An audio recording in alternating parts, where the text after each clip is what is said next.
Beneath an endless canopy of stars, the Mongolian steppes stretch beyond the horizon like a vast ocean of grass. Here, where the earth meets the infinite sky, the wind carries whispers of ancient legends and the thunder of hoofbeats that once shook the world.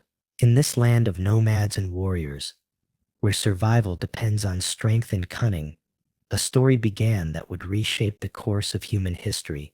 In the year 1162, during the season when the grass grows tall and horses grow fat, a child was born in a felt tent beside the Onan River. According to Mongol tradition, this infant emerged from his mother's womb gripping a blood clot in his tiny fist, dark as dried blood and hard as stone. The shamans who witnessed this birth exchanged knowing glances, for in their ancient wisdom, such an omen could mean only one thing. This child was destined to spill the blood of nations. They named him Temujin, after a Tatar warrior his father had recently defeated in battle. But names, like destinies, can be deceptive. This boy, who bore the name of an enemy, would grow to become something far greater and more terrible than anyone could imagine. He would become Genghis Khan, the universal ruler, master of the largest contiguous land empire in human history. Yet on that night in 1162, as winter winds howled across the steppes, and his mother Holan held her newborn son close to her breast, none could foresee the storm that was coming.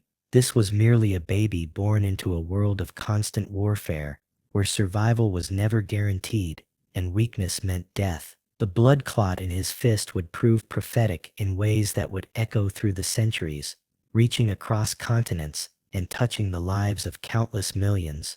The Mongolia of Temujin's youth was a land of endless motion and constant conflict. Across the vast grasslands that stretched from the Gobi Desert to the taiga forests of Siberia, dozens of nomadic tribes pursued their herds with the changing seasons, their entire worlds contained in portable felt dwellings that could be dismantled and moved within hours. The scent of burning dung mixed with wild herbs drifted across valleys where horses grazed in scattered herds, their bells creating a gentle music that could be heard for miles in the thin, clear air. These were not simple barbarians, as later Chinese and Persian chroniclers would claim. The Mongol tribes possessed a sophisticated understanding of their environment, reading weather patterns in cloud formations, navigating by stars, and managing complex seasonal migrations that kept their horses, sheep, cattle, and goats healthy across thousands of miles of grassland.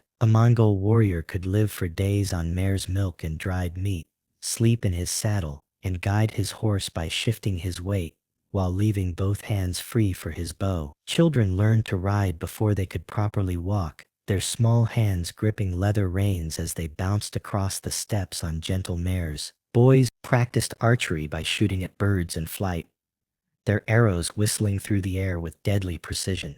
Girls mastered the art of milking mares and processing dairy products, skills essential for survival, in a world where mobility meant life and stagnation meant death. Yet, for all their skills, the Mongols remained fragmented into countless competing clans. The Taichud, Merkits, Karatis, Naimans, and Tatars raided each other's herds, captured each other's women, and feuded over grazing rights and water sources. Blood vengeance passed from father to son across generations, creating cycles of violence that seemed as endless as the steppes themselves. A stolen horse could spark a war that might last decades. An insult at a gathering could result in midnight raids and burning camps. Into this world of tribal warfare, Temujin was born as the eldest son of Yesugei Bagatur, a minor chief of the Borjigin clan. Yesugei was a man of some reputation among his people, known for his skill in battle and his ability to forge alliances through marriage and mutual protection pacts. His wife Holan had been kidnapped from her Merkit husband in a raid, a common practice that nonetheless planted seeds of future vengeance. The Merkits had not forgotten this slight, and they waited patiently for their opportunity to reclaim what had been taken from them.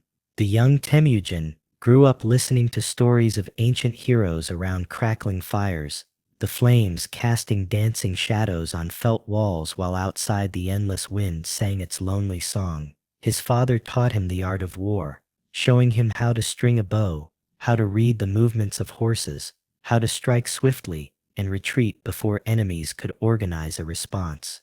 More importantly, Yasuge taught his son the delicate art of diplomacy, for in the steppes, survival often depended as much on knowing when to fight as when to make peace. When Temujin reached his 9th year, his father decided it was time to arrange a marriage alliance. This was not unusual among the Mongol clans, where strategic marriages cemented alliances and ensured mutual protection against common enemies.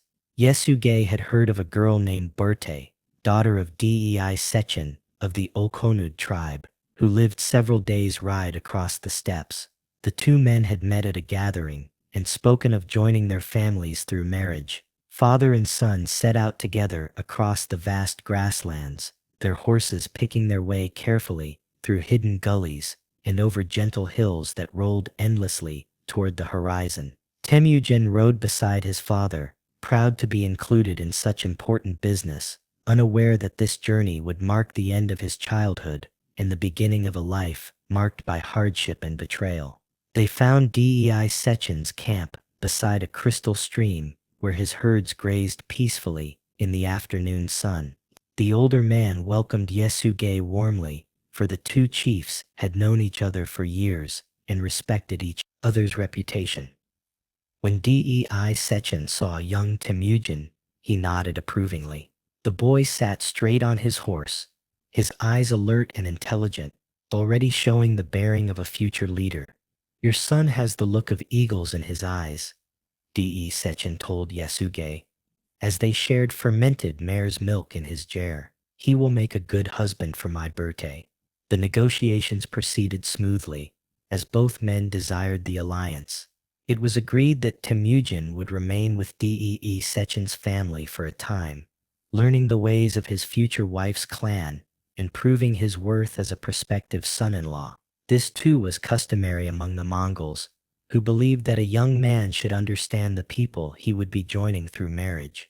Yasuge prepared to depart, confident that his son was in good hands and that the alliance would strengthen both clans. He embraced Temujin warmly, promising to return soon to formalize the marriage arrangements. As he rode away across the steppes, Yasuge felt satisfied with his work. The future seemed secure for his eldest son, but the steppes were full of ancient hatreds and long memories. On his journey home, Yasuge encountered a group of Tatars returning from a gathering. They recognized him immediately, for Yasuge had killed many of their warriors in raids over the years. The blood debt between their peoples ran deep, and here was their enemy alone and vulnerable. The Tatars invited Yasuge to share their meal, offering him food and drink with apparent friendliness. Hospitality was sacred among the nomads, and even enemies were bound by honor to provide sustenance to travelers. But honor meant different things to different people,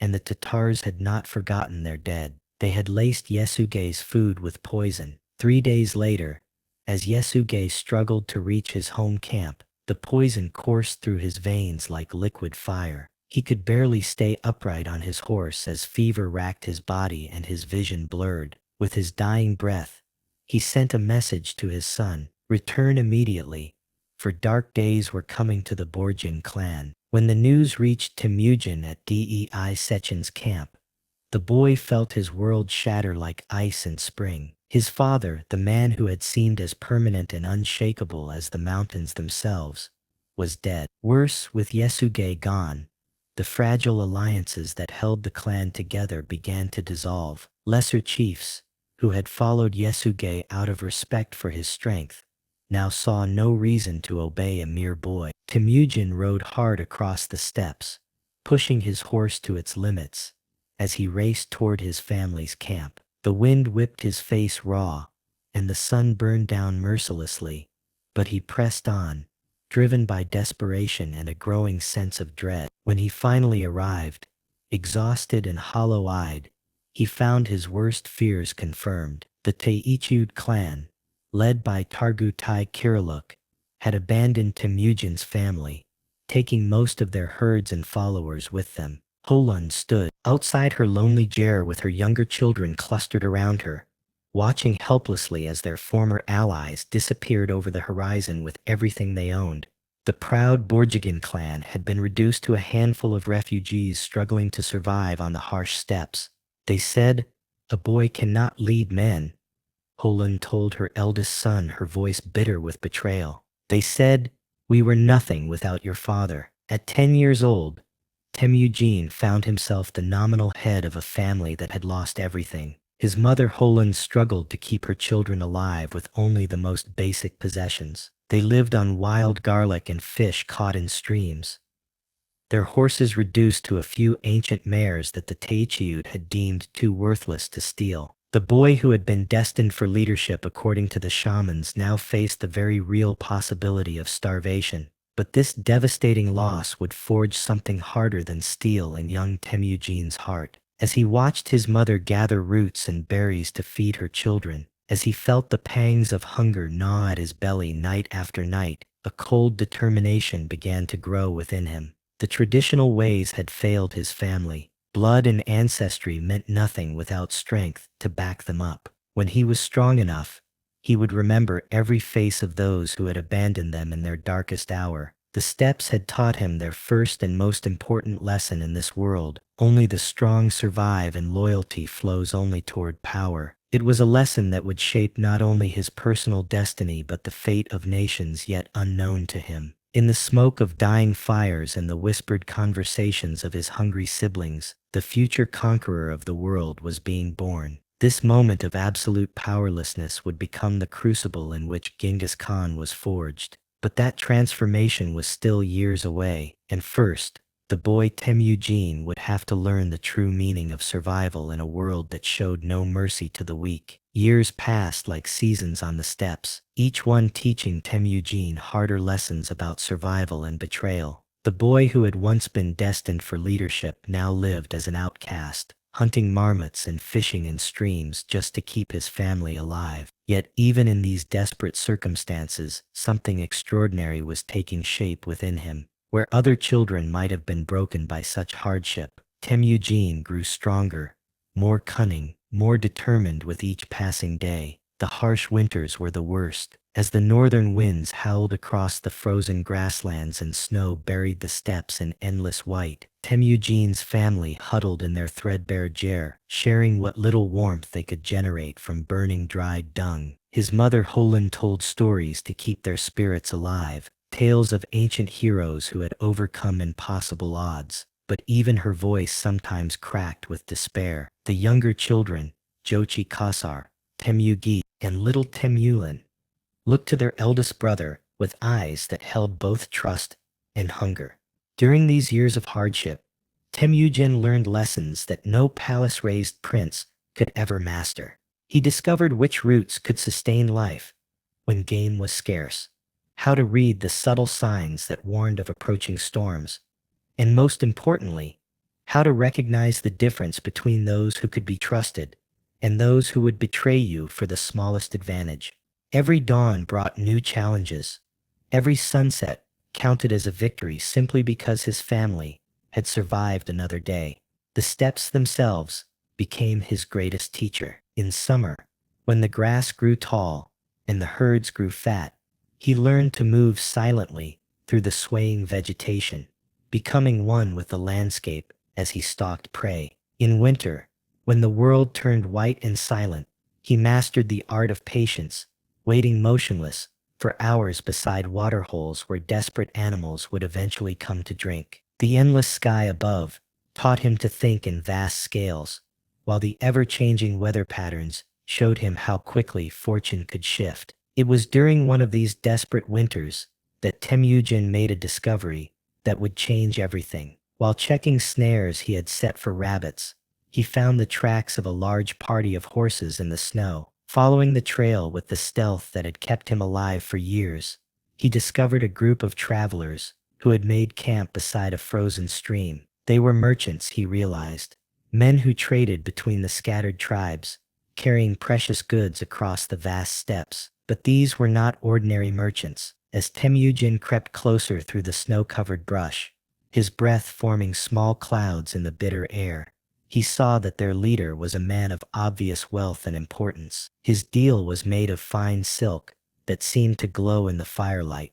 His boots were decorated with silver ornaments that caught the light with every movement, and his horse's bridle gleamed with decorations that spoke of prosperity and power. More importantly, as the man turned toward the fire, Temujin recognized his weathered features. This was Togrul Khan, leader of the powerful Karaite tribe, a man who had once been his father's blood brother and ally. The meeting that followed would prove to be one of the most crucial moments in Temujin's young life. Gathering his courage, he approached the Karaite camp with measured steps, his hands visible and empty in the universal gesture of peaceful intent. The guards who challenged him were surprised to see a young man emerge from the wilderness like a ghost, but something in his bearing made them hesitate before drawing their weapons. When Temujin presented himself to Togrul Khan, the older man stared at him for a long moment, perhaps seeing echoes of Yuzgi in the boy's proud bearing despite his ragged clothes and gaunt frame. The resemblance was unmistakable, the same piercing thighs, the same determined set of the jaw, the same aura of barely contained power that had made Yasuge a force to be reckoned with on the steps. "So you are Yasuge's son," Togrul Khan said finally, his voice carrying the weight of old memories and distant battles. "I heard of your father's death and your family's misfortunes. The steppes can be cruel to those who fall from power." Temujin met the older man's gaze without flinching, his spine straight despite the hunger that gnawed at his belly and the cold that numbed his fingers. "My father considered you his brother," he said simply, his voice steady and clear. "I have come to ask for your protection, not as a beggar, but as the son of your sworn ally. The bonds between you and my father were sealed in blood and witnessed by the eternal blue sky." Something in the boy's manner impressed Togrul Khan deeply. Here was no whimpering child seeking charity, but a young man who understood the ancient bonds of loyalty that governed steppe politics even in their most desperate hour. The boy spoke of honor and obligation without pleading, stated facts without embellishment, and carried himself with a dignity that poverty had not been able to diminish. The Karaite leader made a decision that would echo through history. "I will remember my oath to your father," Togrul Khan declared, rising from his seat beside the fire. "You and your family are under my protection. When you are old enough and strong enough, I will help you reclaim what was stolen from you. But know this, young wolf, I do this not from pity but because I see in you the same fire that burned in Yasuge's heart." This alliance provided Temujin's family with the security they desperately needed, but it also gave the young man something even more valuable: an education in the art of leadership. Togrul Khan allowed him to observe negotiations with other tribal leaders, to witness how alliances were forged and broken like ice in spring, how the complex web of steppe politics could be navigated by those wise enough to understand its hidden currents. Temujin proved to be an eager and perceptive student. He learned that true power came not from noble birth or ancient bloodlines, but from the ability to inspire loyalty in others through deed rather than word. He watched how Togrul Khan rewarded those who served him well, regardless of their background or ancestry, and how he dealt swiftly and decisively with those who betrayed his trust. Most importantly, he learned that in the steppes, a man's word was his most valuable possession, for reputation once lost could never be fully recovered. The months turned to years, and as Temujin grew into his teens, his natural charisma began to attract followers of his own. Young warriors who had grown tired of the endless feuding between petty chiefs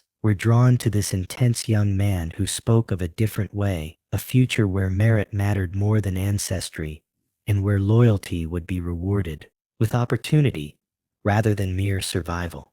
His brother Jochi Kasar became his closest lieutenant, a fierce warrior whose devotion to his elder brother was absolute. Childhood friends like Boerchu, who had helped him recover stolen horses in his youth, and Jelmi, whose family had taken him in during one particularly harsh winter, pledged their swords to his service.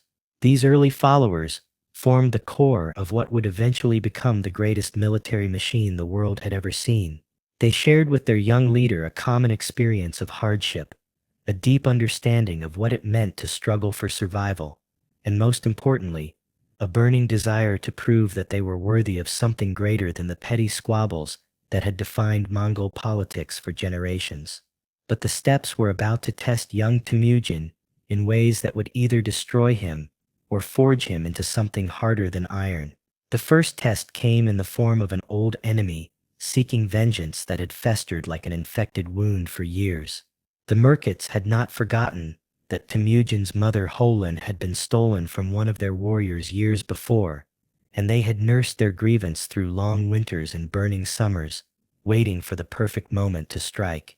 Led by Childu and Dayer Yusin, warriors whose names were spoken with fear across the steppes, a Merkit raiding party struck at dawn when the mist still hung low over the grass and the sentries were heavy-eyed with sleep.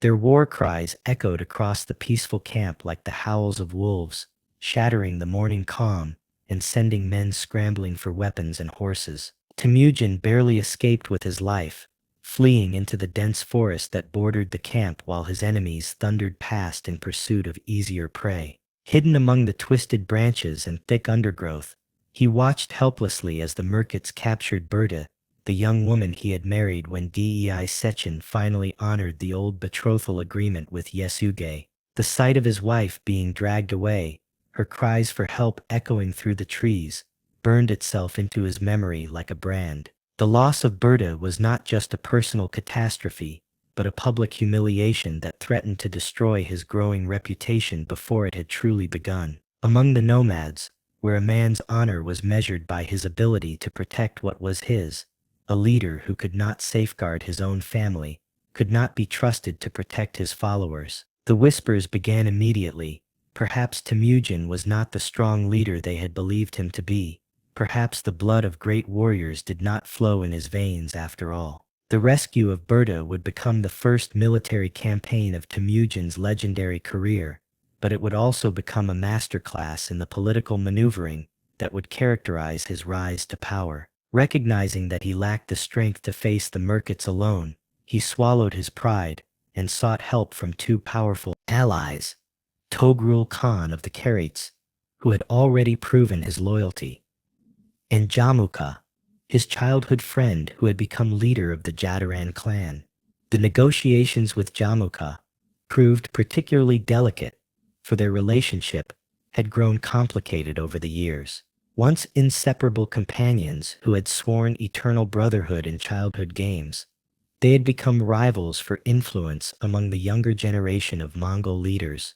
Jamuka was charismatic and eloquent, a master of the traditional arts of diplomacy and ceremony, while Temujin was more direct and practical, focused on results rather than ritual. Yet both men understood that their personal rivalry must take second place to the ancient laws of honor that governed steppe society. When Temujin came to him seeking aid in rescuing Berta, Jamuka could not refuse without losing face among his own followers. The bonds of childhood friendship, however strained, still carried weight, and the cause was just according to the old ways. Both men agreed to help him, moved perhaps by memories of friendship and sworn obligations, but also by the opportunity to bind this rising young leader to them through obligation. The alliance was fragile and temporary, built on mutual advantage rather than trust, but it would serve its purpose. The combined force that assembled to rescue Berta was unlike anything Temujin had commanded before. Hundreds of warriors gathered under the banners of three clans, their horses creating clouds of dust that could be seen for miles across the steppes as they moved in loose formation toward the distant Merkit camps. For the first time, Temujin experienced the intoxicating feeling of leading men into battle, of seeing his orders translated into movement and action across a field of war. The planning of the attack revealed Temujin's growing tactical sophistication. Rather than simply charging headlong at the enemy camp, he studied the terrain carefully, questioning scouts about the layout of the market position and the habits of their sentries. He divided his forces into 3 columns that would attack from different directions simultaneously, preventing the enemy from organizing an effective defense or escape. The attack on the market camp came at dawn, just as their own raid had, when the mist hung thick over the grasslands and visibility was limited.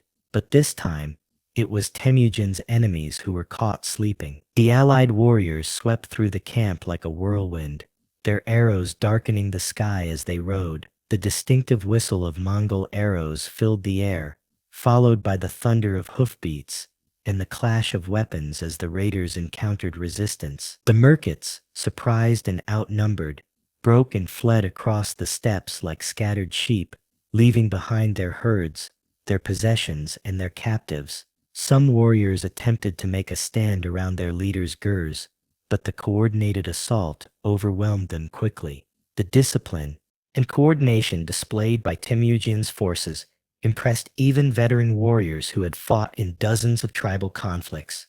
Temujin found Berti in a captured jair, alive but traumatized by her ordeal among enemies who had treated her with the casual cruelty that nomads reserved for those who belonged to hostile clans. When he lifted her onto his horse, she wept against his shoulder, and in that moment, something fundamental shifted in his understanding of the world. He had learned that he could inspire others to fight for him, that he could command loyalty and respect through his actions rather than his bloodline. But he had also learned the true cost of weakness in a world where strength was the only currency that mattered.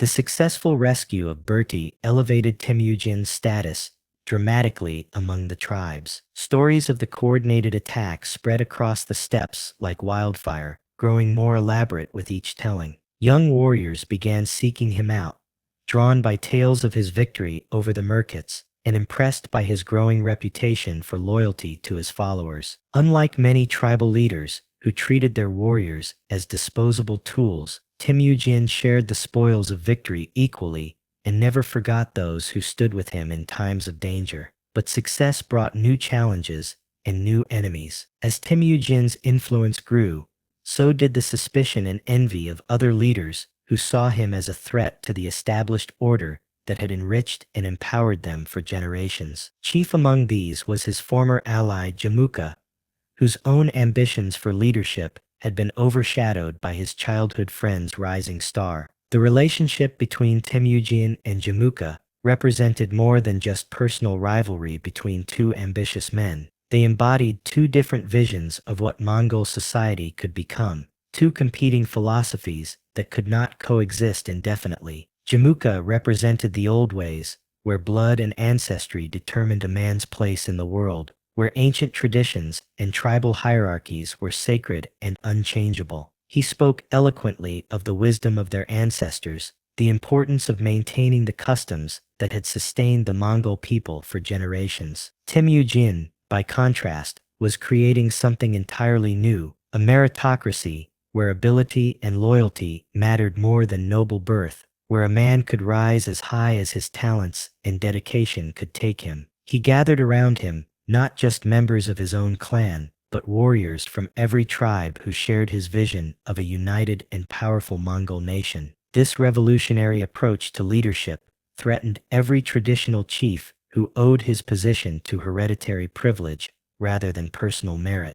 The tension between these two philosophies came to a head during a great gathering of the tribes beside the waters of the Onan River, where Temujin had been born 30 years before. Here, under the vast dome of the steppe sky, with eagles circling overhead, the wind carrying the scent of grass and horses, the future of the Mongol people would be decided through a combination of politics, oratory, and eventually, the ancient arbitrator of steppe disputes warfare.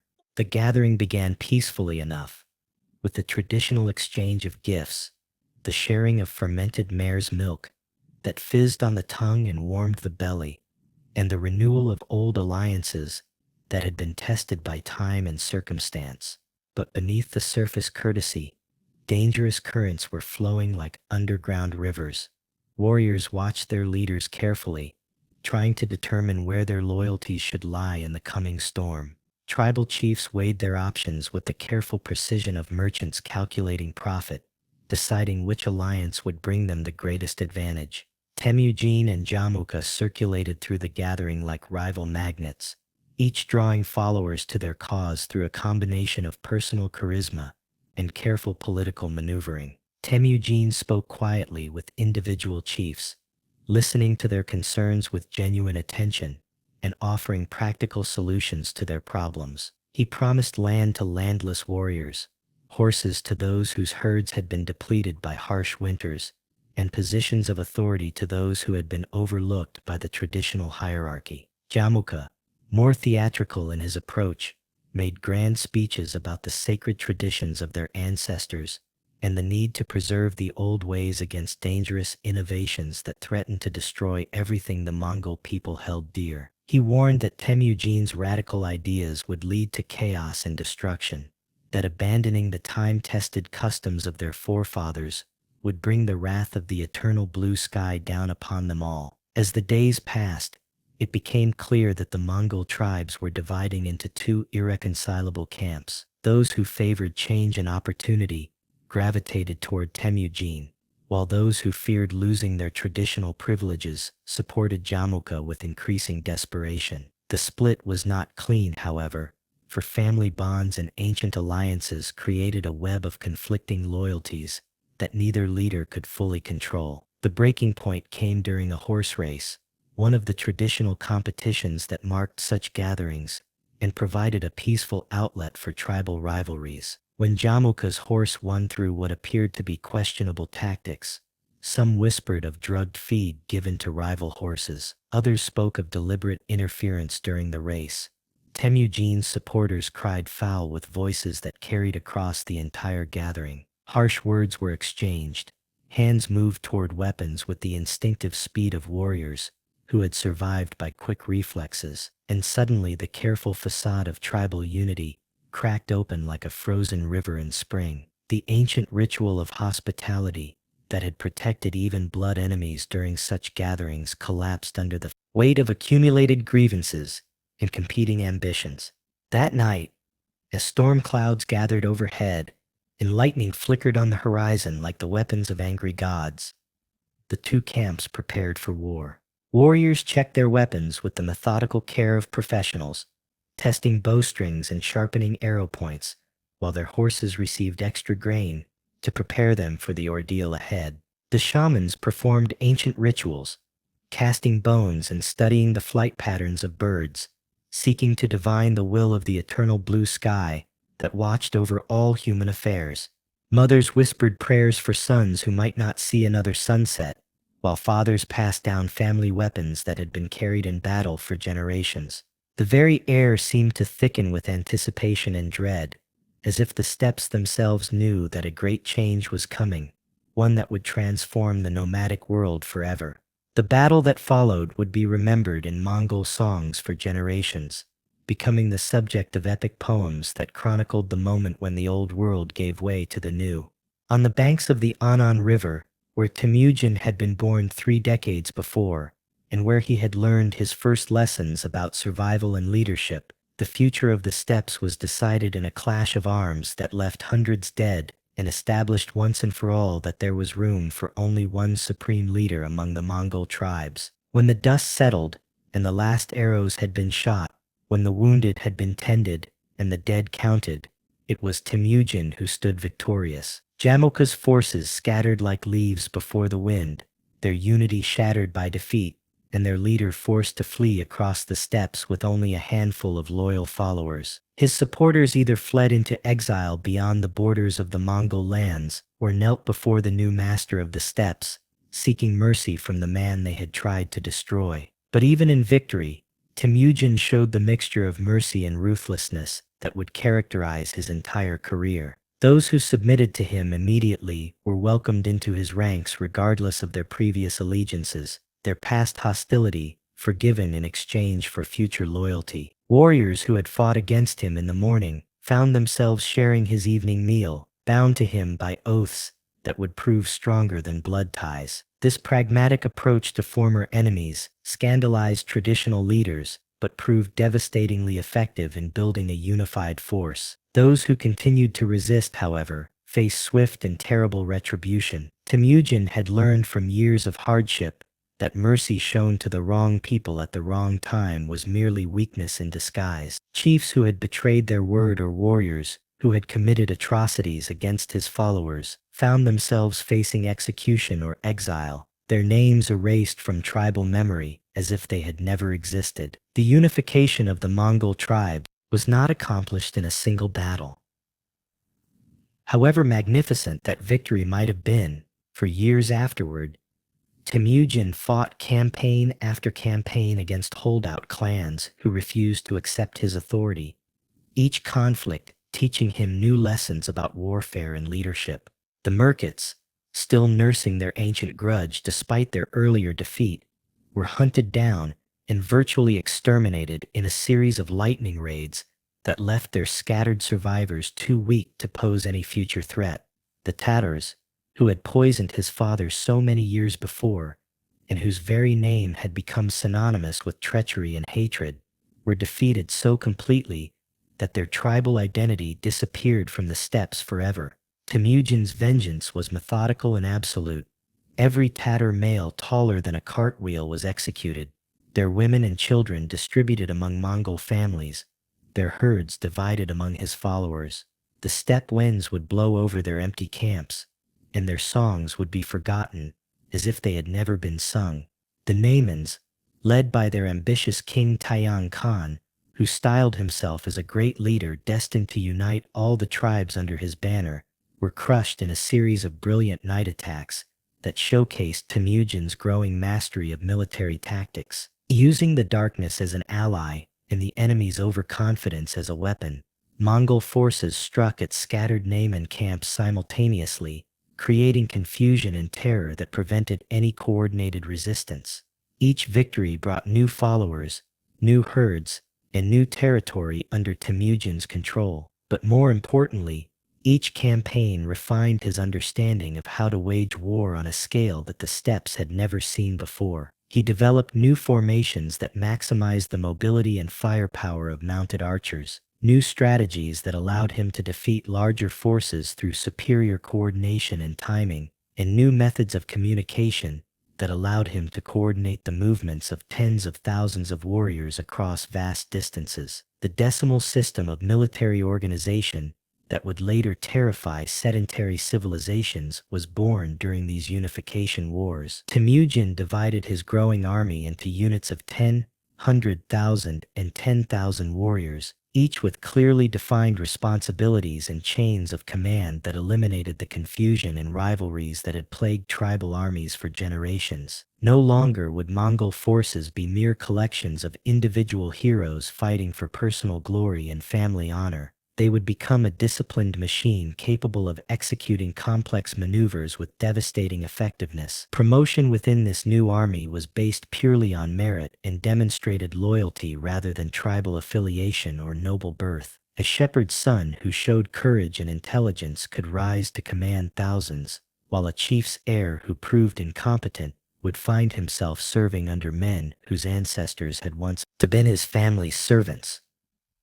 This revolutionary approach created fierce devotion among Temujin's followers, who knew that their advancement depended entirely on their service to him and their effectiveness as warriors.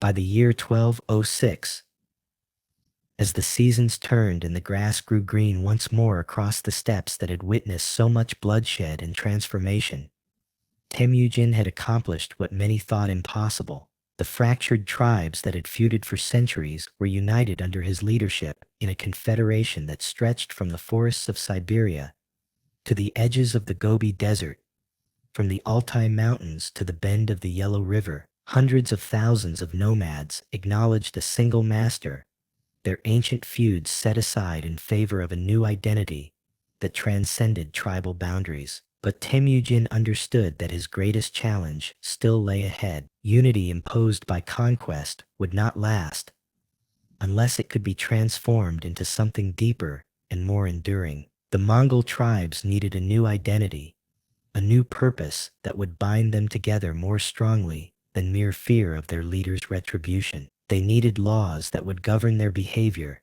institutions that would outlast any individual ruler, and most importantly, a vision of the future that would inspire them to achieve greatness beyond the confines of their traditional world. Standing on the threshold of his greatest triumph, surrounded by warriors who looked to him with a mixture of awe and expectation, Temujin prepared to transform himself from a tribal war leader into something the world had never seen before. The unification of the Mongol tribes was complete, but this was only the beginning. Greater challenges and greater opportunities lay ahead, and the boy who had once gripped a blood clot in his fist was ready to reach out and grasp the entire world. In the spring of 1206, when the ice broke on the rivers and the first green shoots pushed through the earth, representatives from every Mongol tribe began converging on a sacred site beside the headwaters of the Anan River. They came from the farthest reaches of the steppes, their felt banners snapping in the wind as countless thousands of warriors, shamans, and tribal elders gathered for a Kurultai, unlike any the nomadic world had ever witnessed. The assembly that took shape beneath the eternal blue sky represented the culmination of decades of warfare and diplomacy. Here were warriors who had once been blood enemies, now sitting beside the same fires and sharing the same fermented mare's milk. Chiefs who had inherited their positions from noble ancestors found themselves taking counsel with former shepherds and blacksmiths, whose only claim to authority was their proven loyalty to the man who had united them all. At the center of this vast gathering stood Temujin, no longer the desperate boy who had fled his enemies into the forest, but a man whose very presence commanded respect and attention. His hair showed the first traces of gray from years of campaigning. His hands bore the scars of countless battles, and his eyes held the cold certainty one who had looked death in the face so many times that it no longer held any terror for him. The shamans had declared this gathering blessed by the eternal blue sky, reading favorable omens in the flight patterns of eagles and the behavior of sacred horses. Ancient rituals that predated written memory were performed as the sun reached its zenith, with offerings of mare's milk poured onto the earth and prayers spoken in the old tongue that connected the living with their ancestors and the spirits of the land. When the moment came for the formal proclamation, Temujin stood before the assembled multitude as a profound silence settled over the gathering. The wind itself seemed to hold its breath as history prepared to turn on its axis. In a voice that carried across the vast crowd without strain, he spoke words that would echo through the centuries. "I have united the tribes scattered like stars across the steppes," he declared, his words translating into a dozen different dialects as they spread through the crowd. "No longer will Mongol fight against Mongol, brother against brother, clan against clan. We are one people now, bound by common purpose and shared destiny." The response was thunderous. Tens of thousands of voices rose in acclamation, a sound like distant thunder that rolled across the grasslands and seemed to shake the very foundations of the earth. Warriors beat their weapons against their shields, horses reared and whinnied, and shamans declared that the spirits themselves were rejoicing at this moment of unity. But Temujin was not finished. As the cheering gradually subsided, he continued with words that would transform not just the Mongol people but the entire world. "From this day forward, I shall be known not by the name my enemies gave me, but by a title that reflects our united strength. Call me Genghis Khan, the universal ruler, for our dominion shall extend to wherever horses can gallop and eagles can fly." The transformation was not merely symbolic. With his new title came a comprehensive reorganization of Mongol society that swept away centuries of tradition and replaced them with institutions designed for conquest and expansion. The old tribal divisions were formally abolished, replaced by a new structure based on military efficiency and personal loyalty to the Khan, rather than blood relationships or ancestral claims. The great law code known as the Yasa was proclaimed during this same gathering, establishing rules that would govern not just the Mongol people, but eventually vast portions of the known world. These laws reflected Genghis Khan's practical genius and his understanding that an empire built on conquest required different principles than a collection of feuding tribes. Religious tolerance was enshrined as a fundamental principle, a revolutionary concept in an age when most rulers demanded that their subjects worship the same gods. Genghis Khan understood that diversity of belief could be a source of strength rather than weakness, that allowing conquered peoples to maintain their faiths would make them more willing to accept Mongol rule. Shamans, Buddhist monks, Christian priests, and Muslim clerics would all find places of honor in his court. Merit was established as the sole criterion for advancement within the imperial hierarchy. No longer would birth determine destiny. A man's worth would be measured by his abilities, his loyalty, and his service to the Khan. This principle would allow the Mongols to harness the talents of conquered peoples, incorporating the best minds and strongest warriors from every nation they encountered into their growing empire. The decimal military system was formalized and expanded, creating a professional army unlike anything the world had seen. Every able-bodied man became a soldier, organized into units of 10, 100, 1,000, and 10,000 warriors. These tumens, as the largest units were called, would become the basic building blocks of conquest, each one a self-contained fighting force capable of operating independently across vast distances. Discipline within this new army was absolute. Cowardice was punishable by death, not just for the individual warrior but for his entire unit of 10, creating a system where every man was responsible for the courage and effectiveness of his comrades. Conversely, exceptional bravery was rewarded with promotion and wealth, creating powerful incentives for aggressive action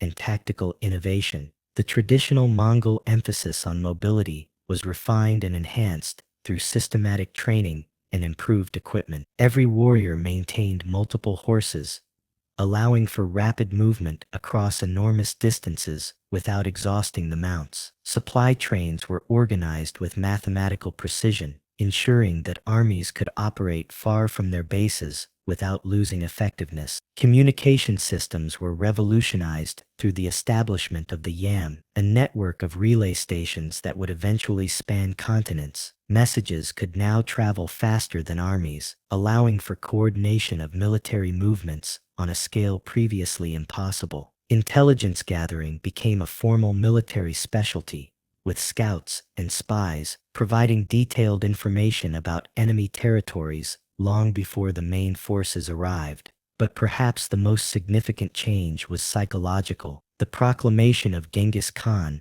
marked the moment when the Mongol people began to see themselves not as a collection of rival tribes struggling for survival on marginal lands, but as the chosen instruments of divine will, destined to bring order to a chaotic world through conquest and unification. This new identity was reinforced through carefully crafted propaganda that emphasized Mongol superiority and divine mandate. Stories spread of how the eternal blue sky had blessed Genghis Khan's birth and guided his rise to power. Shamans proclaimed that their people had been chosen to rule over all nations, that resistance to Mongol authority was resistance to heaven itself. The transformation was not achieved without opposition. Some traditionalists mourned the passing of the old ways, arguing that the ancient customs had served the Mongol people well for generations and should not be abandoned lightly. These voices were quickly silenced, either through persuasion or elimination, for Genghis Khan understood that unity of purpose required unity of belief. With the internal reorganization complete, the newly proclaimed universal ruler turned his attention beyond the borders of the steppes. The scattered tribes had been unified, but unification was merely the first step in a much grander design. The time had come to test the new Mongol war machine against external enemies, and to begin the process of world conquest that would define the next century of human history. The first target was carefully chosen for both practical and symbolic reasons. The Western Jia Kingdom controlled the Silk Road trade routes that connected China with Central Asia making it wealthy but also vulnerable to nomadic raids. More importantly, it was strong enough to provide a real test of Mongol capabilities, but not so powerful as to pose an existential threat if the campaign went badly. Genghis Khan understood that first impressions would be crucial for his empire's future. A quick, decisive victory would establish Mongol military superiority and encourage other enemies to submit without fighting. A prolonged struggle, or worse, a defeat would invite challenges from every direction and could destroy the fragile unity he had worked so hard to create. The campaign against the Western Jia began in 1209 with characteristic Mongol efficiency, but it also marked a fundamental shift in how nomadic warfare would be conducted. Unlike the freewheeling tribal raids of the past, which were driven by immediate needs for plunder or revenge, this was a carefully planned military operation designed to achieve specific political and economic objectives that served a larger strategic vision. The Mongol army that crossed into Western Jia territory moved like a precision instrument, its various components coordinating their actions with mechanical precision that amazed even veteran Chinese observers who had faced nomadic incursions for centuries. This was no longer a collection of independent warriors following their clan leaders into battle for personal glory. This was a professional military machine organized according to revolutionary principles that would reshape warfare for generations to come. Each tumen of 10,000 warriors operated as a self-contained unit capable of independent action, while remaining perfectly coordinated with the larger force. Supply trains followed precisely calculated routes, ensuring that ammunition, food, replacement horses, reached the fighting units exactly when and where they were needed. Intelligence networks provided constant updates on enemy movements and intentions, allowing Mongol commanders to anticipate their opponent's actions and respond with devastating effectiveness. The speed of the Mongol advance caught the Western Jia completely off guard. Traditional nomadic armies moved slowly, burdened by their herds and families, telegraphing their intentions long before they could strike. But Genghis Khan's forces advanced with the swiftness of a grass fire, covering distances that seemed impossible to defenders accustomed to more ponderous military movements. Advanced units of scouts and light cavalry penetrated deep into enemy territory, gathering intelligence and spreading terror among the civilian population, while the main army remained hidden beyond the horizon. These reconnaissance forces operated with complete independence, using coded signals and predetermined meeting points to coordinate their activities across vast expanses of hostile territory. When the moment came for the main assault, the Western Jia found themselves facing an enemy that seemed to materialize from nowhere, striking simultaneously at multiple points along their frontier, with a coordination that defied their understanding of nomadic capabilities. Cities that had considered themselves safely beyond the reach of steppe raiders suddenly found Mongol tumens at their gates, while relief forces dispatched to help them discovered that their own supply lines had been cut by fast-moving cavalry units operating in their rear. The siege of Wulahai, one of the Western Jia's most formidable fortress cities, demonstrated the rapid evolution of Mongol military capabilities and their genius for adaptation under pressure. Traditional nomadic armies had always struggled against fortified positions, lacking both the specialized equipment and the patience necessary for prolonged sieges. The swift strike and rapid withdrawal that characterized steppe warfare seemed completely unsuited to the methodical business of reducing walled cities to rubble. But Genghis Khan had learned from captured Chinese engineers and Muslim architects, whose knowledge had been acquired during earlier raids and diplomatic missions, incorporating their technical expertise into Mongol tactical doctrine with the same ruthless efficiency that characterized all his innovations. The Khan understood that empire building required the ability to take and hold cities, not merely raid them for plunder. The siege trains that appeared before Wulahai's walls represented a fusion of nomadic mobility and sedentary engineering that had never been seen before in warfare. Massive catapults capable of hurling stones weighing hundreds of pounds were assembled with mechanical precision their components transported by specially designed carts that could traverse the roughest terrain. Chinese trebuchets, modified according to Mongol specifications, launched not only stones but also incendiary projectiles that spread liquid fire across defensive positions. More innovative still were the psychological weapons that the Mongols employed with devastating effect. Prisoners taken during the advance were forced to construct siege engines under the direction of Mongol engineers, then executed in full view of the defenders to demonstrate the futility of resistance. Severed heads were catapulted over the walls along with stones, creating terror among the garrison and civilian population that proved more effective than any physical weapon. The city's walls, which had withstood nomadic attacks for generations and were considered impregnable by their defenders, crumbled before an assault that combined traditional Mongol mobility with sophisticated siege techniques learned from the world's most advanced civilizations. Sappers, many of them captured Chinese engineers working under threat of death, dug tunnels beneath the foundations, while diversionary attacks drew the defenders' attention to other sections of the fortifications. When the walls finally fell after 6 weeks of methodical destruction, the Mongols demonstrated another innovation that would become central to their empire-building strategy. Rather than simply slaughtering everyone inside the city, as was traditional in nomadic warfare, they sorted the population according to their usefulness to the Mongol war machine. Craftsmen capable of manufacturing weapons and siege engines were spared and relocated to Mongol territory, where they would serve the Khan's growing military-industrial complex. Merchants with knowledge of trade routes and commercial networks were interrogated extensively, then either recruited as intelligence agents or executed depending on their willingness to cooperate. Religious leaders who agreed to pray for Mongol victory were allowed to continue their functions, while those who refused faced immediate death. The systematic nature of this sorting process revealed the sophisticated understanding of statecraft that Genghis Khan had developed during his rise to power. This was not mindless destruction, but calculated policy designed to strengthen Mongol capabilities while weakening those of their enemies. Every skilled artisan, every knowledgeable merchant, every useful piece of information was extracted and incorporated into the growing empire.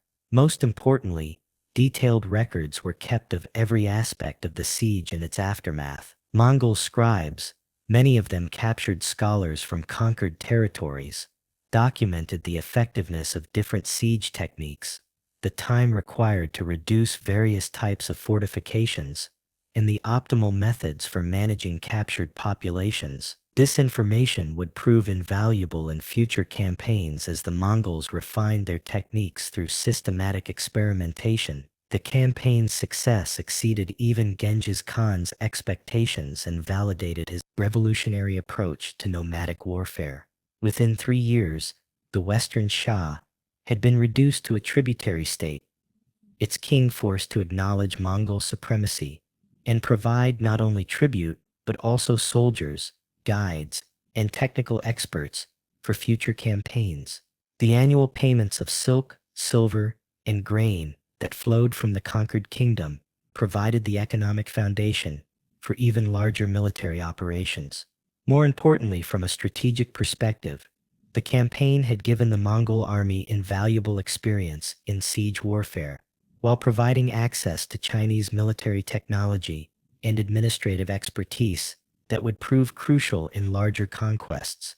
Engineers and administrators captured during the campaign were integrated into the Mongol hierarchy, bringing with them knowledge of advanced metallurgy, sophisticated accounting systems, and diplomatic protocols that the nomads had never possessed. The conquest also established important precedents for how the growing empire would govern conquered territories. Local rulers, who submitted quickly and completely, were allowed to maintain limited authority under Mongol oversight, while those who resisted faced complete annihilation. Religious and cultural practices were generally tolerated as long as they did not conflict with Mongol interests or threaten imperial unity. Perhaps most significantly, the Western Shah campaign demonstrated that the unified Mongol tribes could successfully adapt their traditional military strengths to the requirements of siege warfare and territorial conquest. The speed and mobility that had always characterized steppe armies were preserved and enhanced rather than abandoned, allowing the Mongols to combine the best aspects of nomadic and sedentary military traditions. But the Western Shah was merely a stepping stone to a much larger prize, a preliminary test that had validated Mongol capabilities while providing valuable experience and resources. Even as his generals consolidated control over the conquered territory and established the administrative structures necessary for long-term occupation, Genghis Khan's attention was already turning toward the Jin dynasty that controlled northern China. Here was a challenge worthy of the universal ruler, an enemy whose defeat would establish Mongol power throughout East Asia and provide the vast resources necessary for even greater conquests. The Jin Empire represented everything that the traditional nomadic world was not: ancient beyond memory, civilized to a degree that seemed almost magical to steppe dwellers, wealthy beyond the dreams of tribal chieftains, and sedentary in ways that appeared both tempting and contemptible to people who had always measured wealth in horses and freedom in the ability to move. The Jin armies numbered in the hundreds of thousands, their ranks filled with professional soldiers equipped with the finest weapons that Chinese metallurgy could produce. Their fortifications had been designed by the greatest military engineers in the world, incorporating lessons learned from centuries of warfare against nomadic enemies. Their cities contained more people than the entire Mongol nation, their markets filled with goods from every corner of the known world, their treasuries holding wealth that could fund military operations on an unimaginable scale. The Jin Empire's capital at Jiangdu, known today as Beijing, was surrounded by walls 40 feet high and 15 feet thick, defended by a garrison larger than most entire nomadic tribes. The city's granaries could feed its population for years during a siege, while its armories contained enough weapons to equip every man, woman, and child for war. The emperor himself ruled from within the Forbidden City, a complex of palaces so vast and magnificent that nomadic warriors who had seen it described it as the dwelling place of gods rather than mortals. Yet Genghis Khan looked upon this great empire with the calculating eye of a predator sizing up prey that appeared formidable but not invulnerable. He saw not an insurmountable obstacle, but an opportunity to test whether the unified Mongol tribes could achieve something that individual clans had never even dared to dream. The boy who had once begged for scraps beside frozen streams was preparing to challenge one of the world's greatest civilizations, and he approached this task with the same methodical preparation that had characterized all his successful endeavors. The preparations for the Jin campaign revealed the full extent of the transformation that had occurred since the Kurultai of 1206 and demonstrated the sophisticated logistical capabilities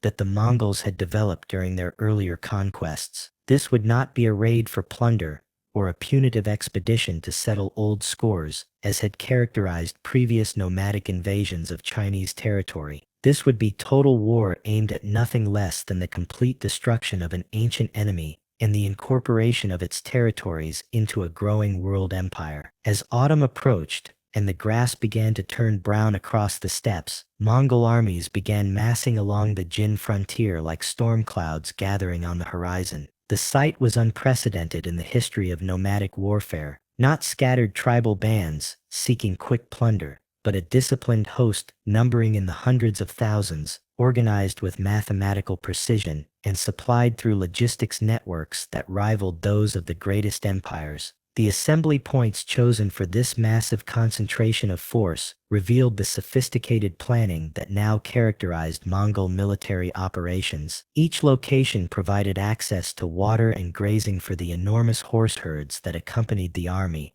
while remaining hidden from Jin scouts and spies who might report on Mongol preparations. Supply depots established during the Western Jin campaign had been expanded and restocked, creating a network of cached resources that would support the army during its advance into Chinese territory. Intelligence gathering had reached levels of sophistication that would have been impossible during the tribal period. Mongol agents, many of them captured Chinese, who had been turned through a combination of threats and promises, had spent months mapping Jin fortifications, studying garrison strengths, and identifying potential allies among the Chinese population who might be willing to collaborate with their new masters. These intelligence networks revealed weaknesses in the Jin Empire that were invisible to casual observation. Despite its apparent strength, the dynasty was plagued by internal divisions between different ethnic groups, with native Chinese subjects resentful of their Jurchen rulers and various minority populations nursing grievances that skilled diplomats might exploit. Corruption within the imperial administration had weakened military effectiveness, while the emperor's focus on court intrigues had left frontier defenses undermanned and poorly coordinated. More importantly, the Mongol intelligence apparatus had identified key individuals within the Jin hierarchy who might be susceptible to bribery or coercion. Military commanders whose loyalty to the emperor was questionable, officials whose financial difficulties made them vulnerable to offers of gold, and regional governors whose ambitions exceeded their current positions, all became potential assets in the coming campaign. The logistical preparations for the Jin invasion demonstrated the extent to which Mongol capabilities had evolved since the unification of the tribes. Massive herds of horses and cattle had been assembled to provide transportation and food for the army, while captured artisans worked day and night to manufacture arrows, spear points, and other military equipment in quantities that dwarfed previous nomadic military efforts. Siege engines, disassembled for transport but ready for rapid assembly, accompanied the army in specially designed wagons that could traverse rough terrain while protecting their delicate mechanical components. Chinese engineers, working under Mongol supervision, had modified traditional designs to create weapons that combined devastating effectiveness with the mobility that remained central to Mongol tactical doctrine.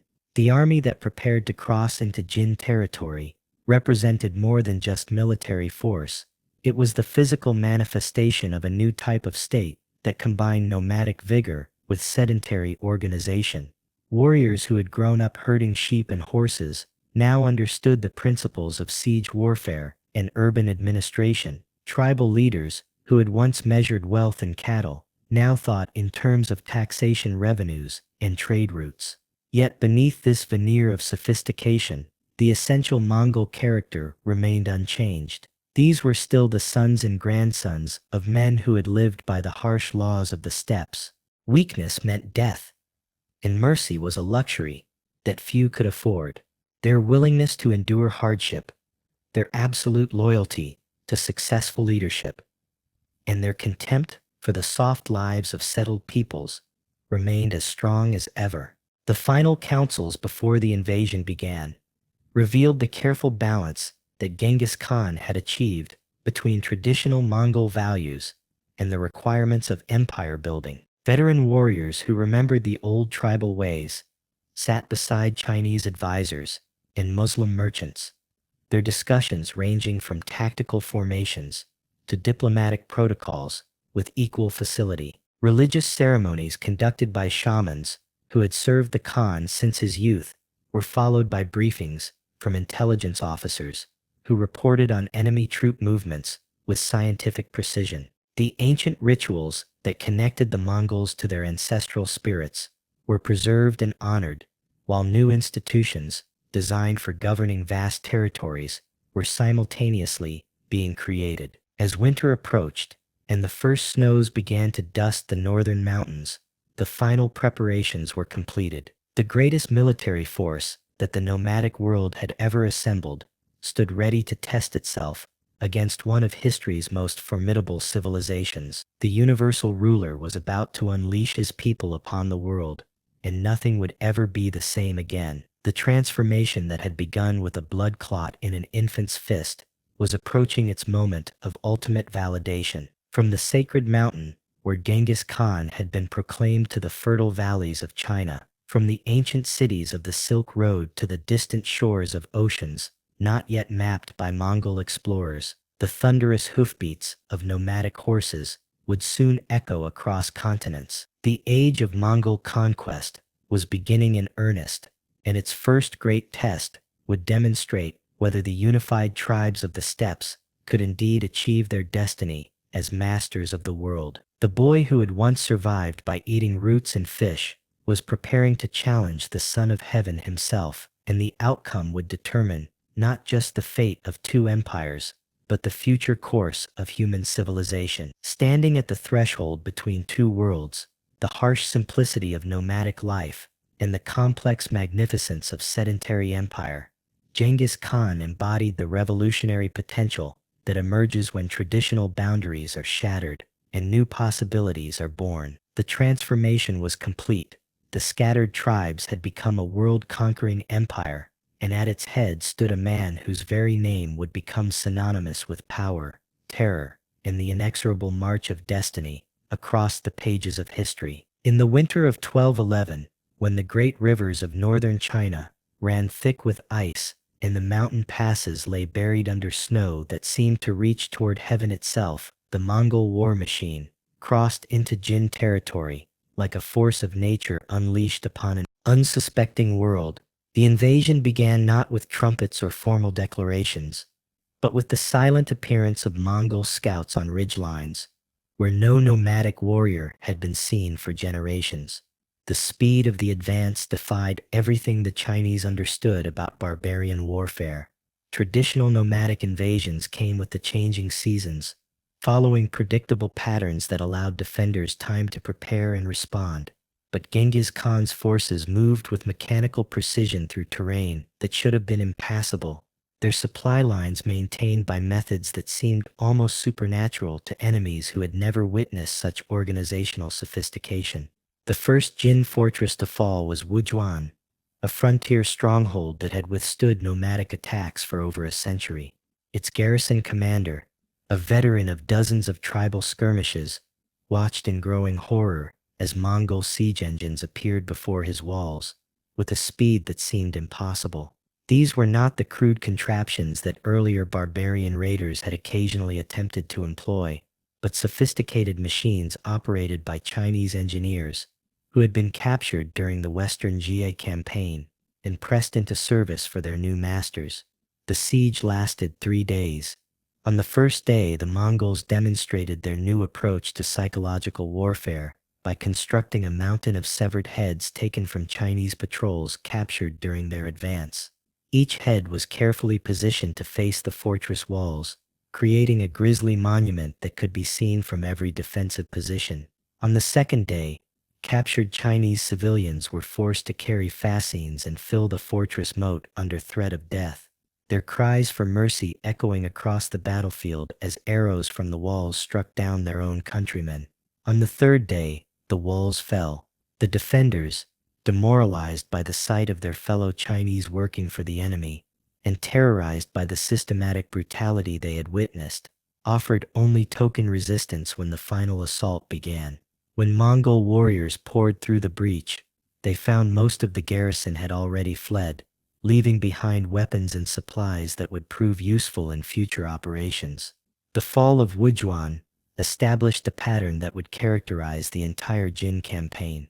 Cities that surrendered immediately retreated with relative mercy, their populations sorted according to usefulness, and their infrastructure preserved for incorporation into the growing Mongol Empire. Those that resisted faced complete destruction, so total that later travelers would find only grass-covered mounds where once proud settlements had stood.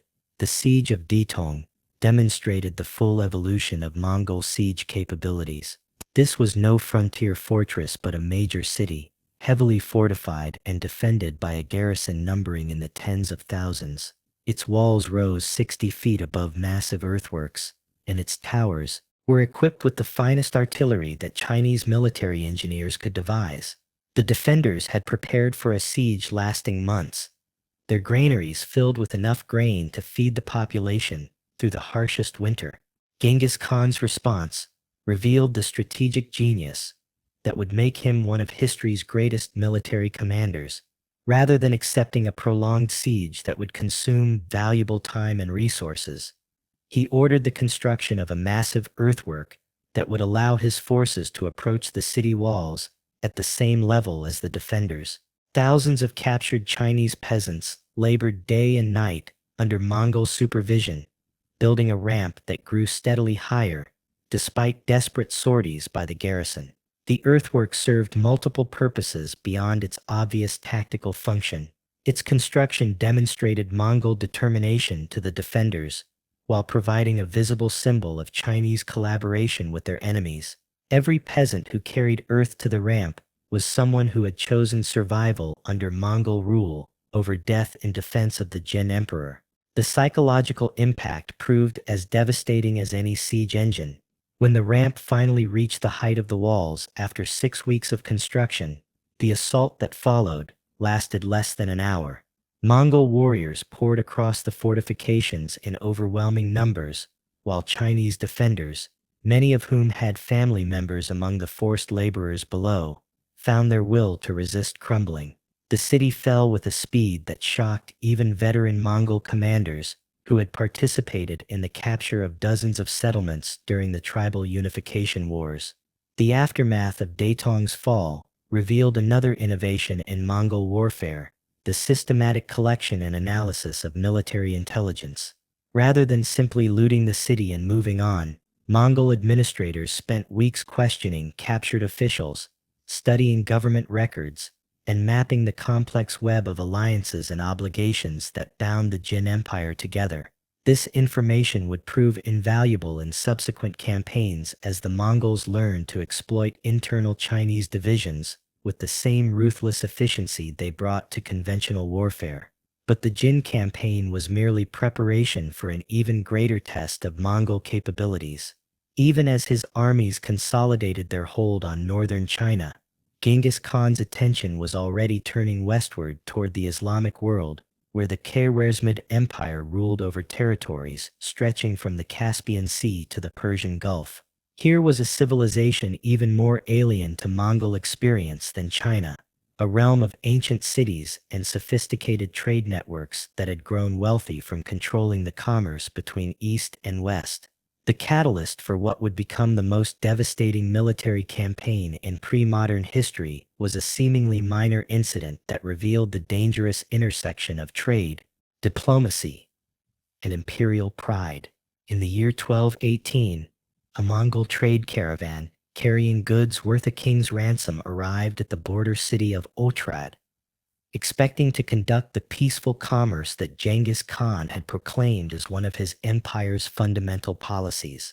The governor of Otrad, a man named Inalchuk, whose greed exceeded his diplomatic wisdom, made a decision that would cost his civilization everything. Accusing the Mongol merchants of being spies, he ordered their execution and confiscated their goods, sending word to his sovereign that he had struck a blow against the barbarian threat from the east.